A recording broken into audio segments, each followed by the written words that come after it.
Let's make some love. Just find your drug. Nothing in this life is free. There is no judge. Where is the jury? They're probably just sleeping in. All right, so I'm here with Christian and Amber from LUTHI. Hey guys. Hi. What's up? Thanks for joining. We're at the SweetWater 420 Fest. You all are playing in a couple hours. First time here to this festival? Yes. Yeah. We were at the Tabernacle over on New Year's, but this is our first time at 420 Fest. Nice. Cool. And you guys have a new album coming out on May 11th. There's one single out now called Milk and Honey, which people can check out. And I think we can talk a little bit more about the sound and what you all do, but maybe give people a little bit of background of how you all came together, given that there's lots of different people and lots of different instruments and probably different backgrounds and things like that. Yeah, I'll kick it off. I moved down to Nashville. I had one good buddy there that I grew up with making music, and I went to school for vocal performance in Madison, Wisconsin. So I kind of moved there on a whim, and then I guess immediately I moved in with Ivy, who's our guitarist, and just kind of right-hand dude since the beginning, and met everyone just kind of progressively after that. Boots, who plays keys with us, I think was probably next because we went and made a record with our homie David LaBriere when we were like 21 or just babies, and then from there just met everyone organically, and everyone is so talented in their own regard. It's been pretty amazing. So yeah, over the course of, I think within 6 years or something, we all just kind of came together. It's like a family. Wow. I don't know how it all fell into place. Really. Yeah. It's kind of a phenomenon. I was playing at a venue in Nashville called The Sutler, and Can you hear I walked that? outside. Sorry. Cool. Things sort of falling. Did you hear that? Did you hear any of that? Okay, we'll just let Don't it worry fall about if it falls. Sorry. Yeah. Sorry, go ahead. I was playing at a venue called The Sutler in Nashville, and I walk outside, and Christian's standing outside. He was like, "Hey, you should be in my band." And I was like, "Okay." So, and then I literally had been in the band ever since then. It's a pretty shitty pitch. That's It was, awesome. I bought More of a it. sales, yeah. I feel like we've had a lot of conversations recently with bands where that happened, where like someone saw another person playing and was like, "Hey, you're going to be in my band," and they're like, "Okay." I think at that point, I don't know if you were playing sax that night. No. And so I was just infatuated with your vocals, and so then I found out you went to Berkeley, and I was just like, "Oh, dude, I went for vocal performance too," just thinking that you went to sing. And no, she went for sax, and I was just like, "This is crazy." So yeah, that was cool. Some of us ended up at music school. Like I left early, some of the guys left early, and some not for music, but it's an eclectic mix. Yeah, definitely. Sure. And the music is great, very danceable, and compared, I think, probably to Curtis Mayfield and other sort of funk soul stuff. Yeah. Did you have that? Was that your vision from the beginning, like to create a big boogie circus, or were you just trying to bring some people together to play music and see what happens? That's a good question or a way to pose it. I mean, I think when I first moved to Nashville, I just started to write songs myself on acoustic because that was, you can always rely on yourself to show up and play these smaller gigs and do some singer-songwriter stuff. And then I had an opportunity to play with a full band, kind of at least a few times within the first couple of years, and started to really love it. But I think over the last 3 years, we've all really solidified and started to take this project to more of a solidified, funk or kind of whatever, indie funk, whatever you'd want to call it, scene, I think so. I don't know. Amber can chime in if she wants. I think, like, with everyone coming from everywhere, basically, in the band, like, some people are from the South, and so everyone's really enjoying, like, Southern rock elements of things, but then, like, I grew up with, like, funk and R&B and gospel and stuff like that, so I bring that to the table. Christian... I did a lot of musical theater like growing up. I mean, it was insane, and I just worshipped front people like Joe Cocker, Mick Jagger since I was, 12 years old. So you put it all in a pot? Yeah, that's what you get. Yeah. So, Christian, I have a question for you as a musician. Is it like more comfortable just singing? Not that just singing is easy, but do you want to like jump in and pick up a guitar sometimes, or are you kind of used to being using your voice as your instrument? I would say it's tempting sometimes to play something. We've had some percussion stuff up there, and I really enjoy doing that. Drums were my first instrument. I think I was like 6 or 7. Okay. But I was never a glorious guitar player. I would say I was a far better bassist at whatever point in time. Started playing cello in like 4th, 5th grade, and then played bass after that. But all these guys are so much more from a standpoint of the music that's being played, more talented on that level, and it's really just cool to see them do their thing. I played guitar when we first started, and then it just kind of slowly phased out, So I played a little bit of just rhythm guitar, and it allows me to just kind of really get the crowd involved and create a show instead of, just a concert or something. Mm-hmm. I think it does allow you certain opportunities to not have anything that you're playing. Yeah. So it's cool. That's great. Well, I'm looking forward to seeing you guys today. The album's called Stranger that comes out on May 11th, and you guys recorded that in Denver with Steve Voss. Yes. What was that experience like? Was that the first time recording outside of Nashville? It was for me. Uh-huh. Yeah. Was for us, except when I was like a kid Yeah. making hilarious records. Yeah. Well, I mean, the guys, I think in total we had all been there for like a week. I got down there 3 days into it, and we were all just in Steve's basement, basically, together in like 2 rooms. There's a living room and then his studio room, and we had air mattresses, and we were just all in it, writing, coming up with parts, till like 5 a.m. and then going to sleep, and Wow. then waking up at noon and starting all over again. How much of the material was developed when you got there? All the concepts slowly developed over the last, some of them even 5-6 years, but a lot of the ones we ended up rolling with out of like 60 songs that we were kind of putting together came to fruition, I think, in Denver as far as some of the parts and stuff, but the basis of them, a lot of them was created before we showed up there.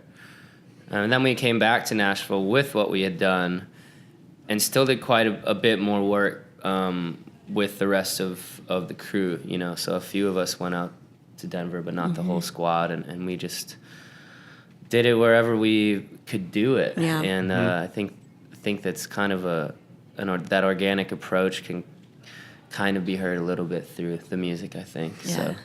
I think that was part of the goal too, is like all this stuff that we currently at that point had online. It's great material, but it doesn't necessarily always reflect what we do live. So before we had released our live EP, I don't know, it just, people would hear one thing and then they'd see us and they'd love it, but they'd be like, man, these are totally different worlds. So this record kind of blends the two, and it's beautiful. I'm excited about it. It comes out on May 11th. I guess I was going to ask you about the live experience because we're here at SweetWater 420 Fest. Surprise! Hey, do you want to But you were. There are people actually watching. It's like a focus group. Yeah. People behind the Oh banner. my God, that'd be amazing. Hey guys. So you guys do, obviously you're here at SweetWater 420 Fest. There's a lot of jam bands and bands known for more improvisational stuff. The single that I heard, Milk and Honey, off the record is much more of like it sounds like a very well composed studio song that's, funk and R&B influence. But do you guys feel like the live performances is where you guys shine? Just curious about that. Yeah. And also the balance sort of between, having to go into a studio and work and then being able to go out live. I was tough. I mean, I sent the record over, and one of the responses from a good friend in town was, you guys did incredible work, because as a live band, to make a studio record and emulate some of that live vibe while also being even moderately commercial is tough. Very tough. And we didn't want to lose that capacity that exists when we do play live. We didn't want it to just seem like a lukewarm version of it. Well, and even from the standpoint of cutting it to vinyl, like you can only cut but so many songs at a certain length before you lose the quality of the sound of the actual vinyl. So that was a challenge too, of We ended even up fitting. cutting a couple, which could very well come out as either B-sides or just might be released in a different fashion, which was kind of like letting go of a couple kids or something. Yeah. Like, it's pretty depressing, but I think the flow of the record is cool, and we're excited about that. So. Nice. And you guys, it's interesting because a lot of, quote unquote jam bands, which I don't really like the term, but I keep using it because it's people know what it means. Bands that jam often are not really about the songs that anchor the jams, but it's like a vehicle for jamming. But it sounds like the single that I heard off the new album, very much like a song with great lyrics and a good feel and a good vibe. Do you feel like that balance, is that something that's intentional in terms of making sure that the song is the focus and then you can improv sort of off of that? Yeah, I used to absolutely worship, like bands like Fish when I was in high school, because I looked up to my cousins so much, and they listened to a lot of that, or String Cheese, and being this whatever musical theater kid or just endorsing classical music in general, going to school for that, I was always missing some element of really taking pride in the vocal capacity of those things. So I think we really try to jam and go to the moon on certain songs, but eventually circle back to the main melody. Yeah. Amber's voice is insane too, and it's like we really want to tell a story and find the importance in the lyrical content as well. So not to say there aren't an array of people doing that as well. I think we try to focus on finding the best of both worlds, I'd agree with that. Yeah, I couldn't have said it better, to be honest. So you guys are you're about to release this album. You're going to be at a lot of festivals on the road this summer. Where can people see you? Are there any big milestones you're looking forward to in terms of touring? Yeah, Hangout Festival. That's going to be huge. We're playing on the Friday of that. Electric Forest. And I think we play Saturday of the second weekend of Electric at Forest. Electric Forest. Yep. Yeah. And then Mile of Music. In Appleton, it's where I grew up, and we haven't had a chance. And Yeah, Amber's I grew up from in there. Minnesota, Yeah. so Oh, okay. yeah. Cool. So you guys get to go back toward the home. Yeah. A little land. bit. And do you guys? Is there anything, any places that you're going like that you haven't been before, that you haven't played, that you guys are excited about? I guess that's New Orleans. New Orleans. Okay. Yeah. And we're doing a run, like we're hitting Mississippi, Birmingham, and New Orleans in one One little fail stint. swoop. And I Amazing. feel like so excited to play New Orleans because I feel like it's so much our vibe. I've actually never been to New Oh, Orleans. my goodness. Oh wow. Yeah. Yeah. So So- that much more For excited. for your music, it's Yeah. And hopefully you can go hang out on Frenchman Street and check out some other music while you're there. Yeah. Right? My only time, I think I went down to do some like relief work forever ago Oh, for cool. like Katrina, but my first time there to hang was last year, and it was just unreal. I mean, like I almost wanted to just move down there by the end of the trip. So That's awesome. And you guys, I mean, you have what, an 8-piece band officially. You have horns, you have vocals, guitar, bass, drums, etc. How do you guys like keep that all together while you're playing? Like, is it more rehearsing and compositions to keep everyone kind of moving in the same direction, or do you guys just have you guys been playing together long enough that it just kind of works? Because it seems to me, I mean, I'm not in a band, but it seems to me like getting 8 people to row in the same direction might be harder than getting 3 people or 4 people. It's challenging in some ways, but I think it's a hybrid of what you said. We've been playing together for so long at this point that in general, everyone knows what they need to do. In terms of keeping it fresh, that's where rehearsals come in. And like maybe we rearrange certain parts, or maybe we decide, oh, we're going to stretch this out and give somebody a solo. That's where it changes, I guess. listening. I Yeah. mean, that's the biggest thing that we all have to become better at, and I mean every day. And just as musicians in general, whether you're 4 pieces or it's a big band or orchestra or something, I think that's been amazing to watch. Is just you're struggling as someone who loves to talk too, and I just on the daily try to become a better listener. It's been cool just hanging out and really finding joy in watching certain parts shine. I think it's really cool. We're literally just passing a torch, very much in the sense that of a jazz crew or something like that. So that's it. I mean, that really is it. I think listening is a huge part of having such a big squad. So specifically to each other as well. And Yeah. like even on stage, just being able to see each other sometimes, which isn't always the case. Yeah. Being able to look and see who's throwing cues and Mm-hmm. having one chief as opposed to 8 chiefs. There's a lot of baseball signals thrown Yeah. out Yeah. from Ivy that are pretty sweet to follow. Yeah. I'm going to try to check those out. Yeah. Well, that's why I have a wireless mic now. Like Okay. it's actually, it feels like a hindrance if I don't have a wireless mic on my saxophone because I can't turn around and see what the guys are doing, and I just can't see the cues just Yeah. because of where I'm standing. Otherwise, Do you guys do monitors in your monitors? No. Do you we do wedges. We, We that's definitely would. something on our docket. Mm-hmm. But at this point, it's not a feasible thing.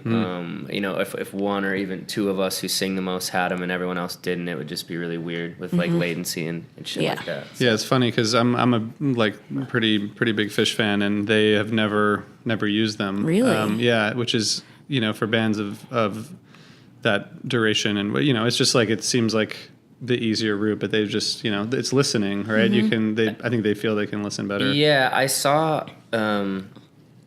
I guess I realized that too. That's funny you bring that up because I think I had either read that or just noticed it at some show I was at, and I'm a little bit scared. I was just thinking about this the other day. Not scared, but just interested to see how when we play so long and are playing some really big stages without them. It's going to be a learning curve, at least for me, my whole life, not having them and getting accustomed to it. I think Amber's probably had more experience than I have. And a couple of the other guys maybe have used them, but I've never used them. So it sure does just feel really cool just to go up there and, in some sense be naked. Clairvoyant. Yeah. With each other even. Yeah. So, Yeah. I'm excited for you guys to go to New Orleans because the way you're describing the way you play together and the way you interact on stage is perfect for New Orleans. Yeah. So you guys are about to go on in a couple hours. It seems like a pretty big trajectory for you guys putting out this album and doing a lot more festivals and travel and touring, and it's sort of a for a lot of bands this is like it's what they dream of, right? Is getting to do what you guys are doing. Are there any challenges with trying to just like keep it together, stay focused on the music when you got all this other stuff distracting you, like podcast interviews and traveling to festivals and stuff like that? Yeah, I am really looking forward to already just writing more for the next thing that's on the horizon, and that's kind of the funny thing about creating art. I think if you're not always hungry for The next. the next thing, then you should probably check yourself. But yeah, we're really excited about what this album is, and I don't know. I mean, that's kind of my thoughts. Yeah. How do you think? I think challenges wise, sometimes, we're just starting out in a way, or like being reintroduced to everyone in a way. So, in terms of like traveling, like we're road dogging it, we're weekend warriors. We're, maybe we're doing 4 shows in 4 days, or one time we did 4 shows in 3 days when we did Rhythm and Blooms. So So you guys did like 5 or 6. Yeah. They guested with our buddy Darren King. King. He used to play with Mute Math. Mute Math. Now he's doing his own thing. DK the drummer. Give him Yeah. a little plug. Yeah, Wow. he's awesome. So he had you guys come up. That was Yeah. super cool. Yeah. So figuring out schedules and stuff like that can be a challenge. Sometimes there's a financial aspect of it. And we were super, super lucky to have fans that loved us so much, or I guess followers, that decided to help crowdfund this album. And so that's really cool. But if we didn't have that, it would have been really, really difficult to put it out. 'Cause That it's was not cheap. amazing to see that. I mean, yeah, and that gave us a lot of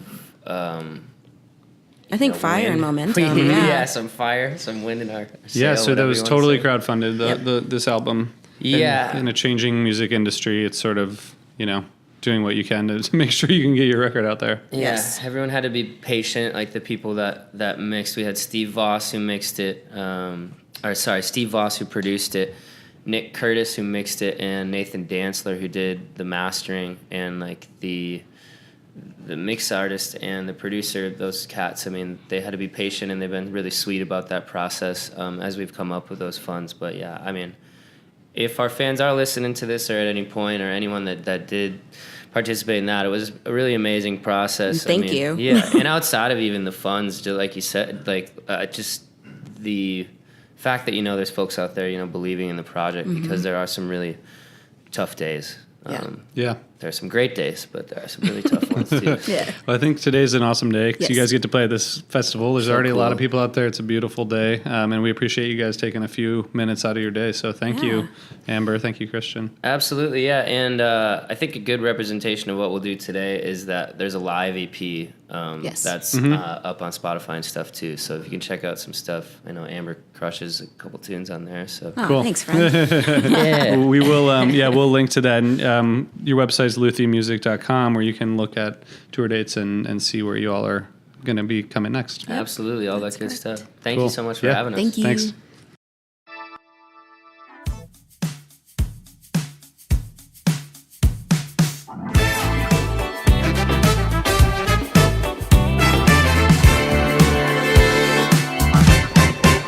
Just make some love. Just find your drug. Nothing in this life is free. There is no judge. Where is the jury? They're probably just sleeping in. Just do what you want. Do what you wanna do. Just do what you want. Do what you wanna do. Just do what you want. Do what you wanna do. Just do what you want, girl. She's just a dangerous stranger, a dangerous stranger. She's dangerous.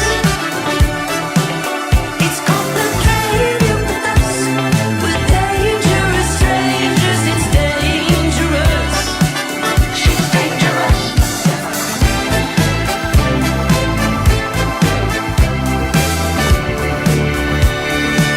She's dangerous.